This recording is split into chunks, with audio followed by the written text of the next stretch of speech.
Hello, I am going to make a video about drain care, because doesn't that sound fabulous? I'm wearing these wonderful pajamas. I have my V for Victory Foundation drain pouch. The drain goes over here. You can see it's placed and has a dressing over it. You're just draining my breast from there. That's where they went back in and took the expander out and put it back in. So, yeah. All right. So sometimes, do you like that move? Sometimes this can hurt and sometimes it doesn't. It depends. Because the suction. Oh, that's good. This is, look away if you're bothered by blood stuff. So this is all that's in the bulb. I emptied it this morning. And I'm supposed to do it 3 times a day, morning, midday, and PM. So that's really great that there's not very much in there. I have my handy dandy cup here that will end up in the trash. And basically, I believe the nurses said the technique was to either use like hand sanitizer and a paper towel or an alcohol swab. And you want to hold here because you don't want to pull on this. It's sutured into your skin and actually quite a bit of tubing goes up underneath the skin that you don't see. So we want to hold it so you don't pull it and then draw it away to try and clear. And it hurts because it creates suction. You just go down the line. And it burns so good.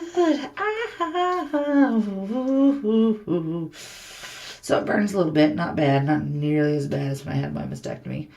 But you're just trying to clear the lines and make sure that there are no clots or anything. Or like fibrous tissue getting caught in there. And make sure all your fluid's down in the bulb. And then you take your bulb. God, it smells like poop in here.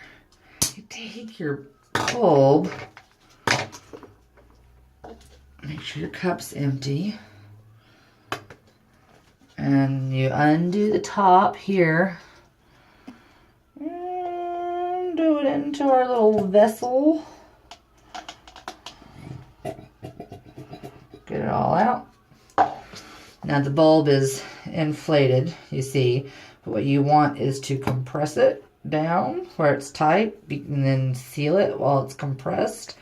Because that creates suction, which is what we want. And that suction will draw fluid away from the wound. Tuck that bad boy in there.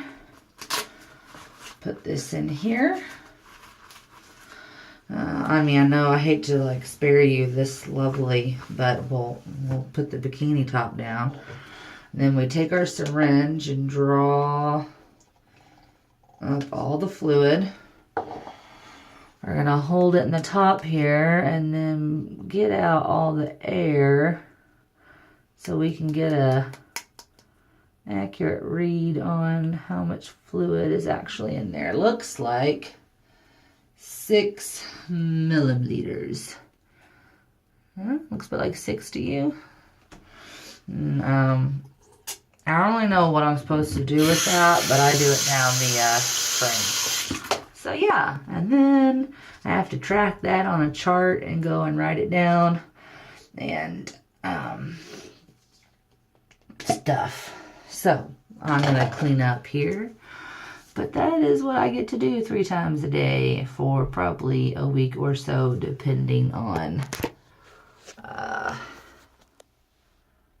if I keep still. That's the hard part, is that this surgery doesn't hurt nearly as bad as my other one, and so I actually feel pretty good, but I'm supposed to have minimal movement on my left arm, but it's really hard to remember to do that because it doesn't really hurt. I'm only taking like half the pain pill, and the prescription was for like 1 to 2, and I'm taking like half of one. I would probably just take ibuprofen if I could, but I can't because it's a blood thinner and I have a drain placed, so that doesn't work. Anyway, I just wanted to give you guys an update. I am bored, and I'm probably getting ready to like binge watch a show, take a pain pill, and fall asleep. Because otherwise I'm going to like try and do laundry and I can't do that. So this is really hard. Oh man, are my eyes crossing? Like I can't see. It's probably the meds. Anyway, I love you guys. Kind of, some of you guys. And I'll talk to you soon. I will probably be irritable or drowsy and weird painful Holly on Facebook for a few days because I am bored. Please be understanding. Okay, bye.